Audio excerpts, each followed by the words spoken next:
রহস্যে ঘেরা রাহুল অরুণোদয় বন্দ্যোপাধ্যায়ের মৃত্যু, বয়ান ও ময়নাতদন্তের রিপোর্টে উঠে এসেছে একাধিক অমিল।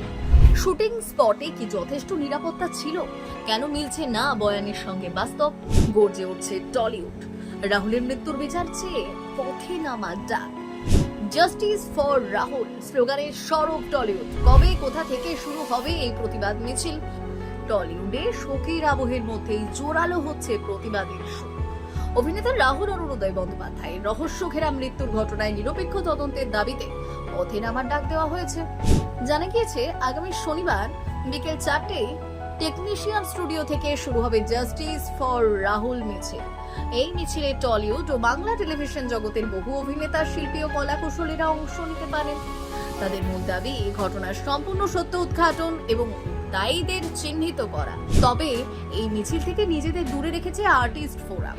সংগঠনের পক্ষ থেকে স্পষ্ট জানানো হয়েছে, এই কর্মসূচির কোনো অফিসিয়াল আহ্বান তারা করেনি এবং সংগঠন হিসেবে এতে অংশগ্রহণও করবে না, কারণ বিষয়টি অত্যন্ত সংবেদনশীল এবং তদন্ত প্রক্রিয়া চলমান। কোনো রকম পক্ষপাত বা বিভ্রান্তি তৈরি হোক তা তারা চান না। তবে কোনো শিল্পী ব্যক্তিগতভাবে অংশ নিতে চাইলে তাতে তাদের কোনো আপত্তি নেই। এখন সকলের চোখ একটাই দিকে, সত্যি সামনে আসবে কবে? মিছিল, প্রতিবাদ আর ঐক্যের বার্তায় স্পষ্ট, ন্যায় না পাওয়া পর্যন্ত থামবে না এই লড়াই।